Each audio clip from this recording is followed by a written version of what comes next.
Hola, muy buenas tardes, maestra, compañeros y los que vean este video. Mi nombre es Denise Zamora Rivera y tengo la oportunidad de compartir ustedes el subtema 3.8 de la unidad 3, funciones de distribución de probabilidades de la materia de probabilidad y estadística. Hay varias distribuciones de probabilidad que se aplican al elaborar datos estadísticos y pruebas de hipótesis, tal como la distribución normal estándar o curva de campana, entre otras más, y de entre ellas existe la distribución F. Distribución F o distribución de Fisher-Snedecor en honor a los estadísticos Ronald Fisher y George Snedecor, ya que ambos trabajaron en el desarrollo del análisis de la varianza a principios del siglo XX, sentando las bases de la estadística moderna.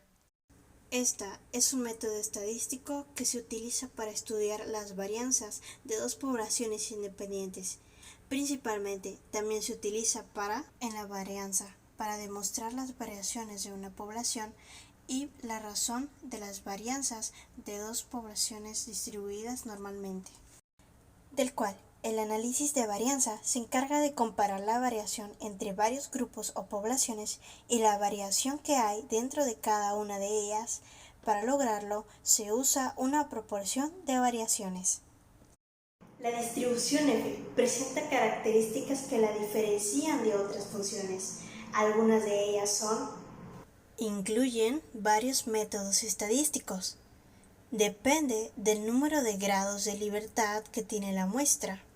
Esta característica también la posee la distribución T y la distribución chi cuadrado. El valor de la distribución de F es nulo, es decir, cero o positivo. No tiene valores negativos. La distribución F posee una leve inclinación hacia la derecha. Por lo tanto, se trata de una distribución de probabilidad que no es simétrica. Propiedades de las distribuciones F. Las distribuciones F tienen grados de libertad, algo que caracteriza también a las distribuciones T y chi cuadrada. La distribución F deriva de una relación entre dos poblaciones, que generalmente se toma una muestra de ambas poblaciones y por lo tanto hay dos grados de libertad.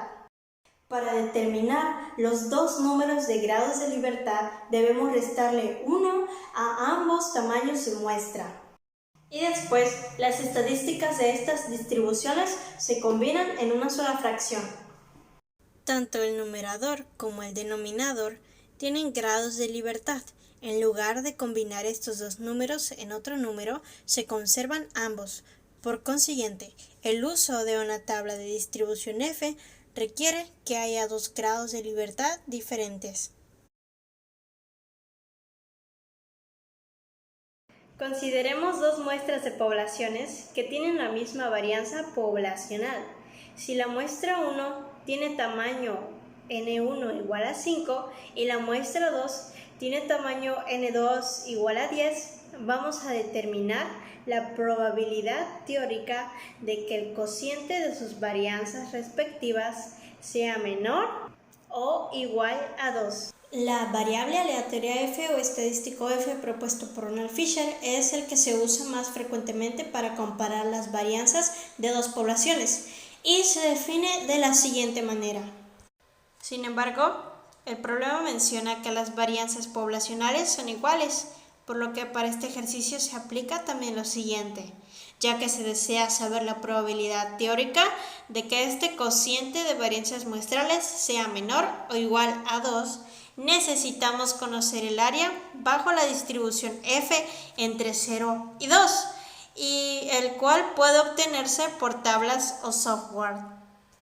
Pero ha de tenerse en cuenta que la distribución F requerida tiene D1, o sea, los grados de libertad del numerador van a ser los siguientes, que D1 entonces es igual a N1 menos 1 y esto es igual a 5, menos 1 y igual a 4.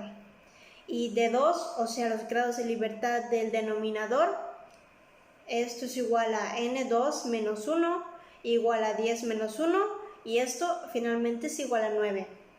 Es decir, que la distribución F tiene con grados de libertad 4 y 9.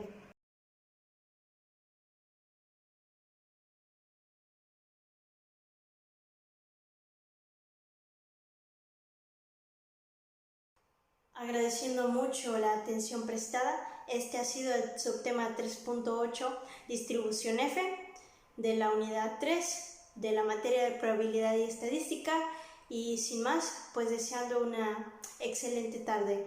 Muchísimas gracias.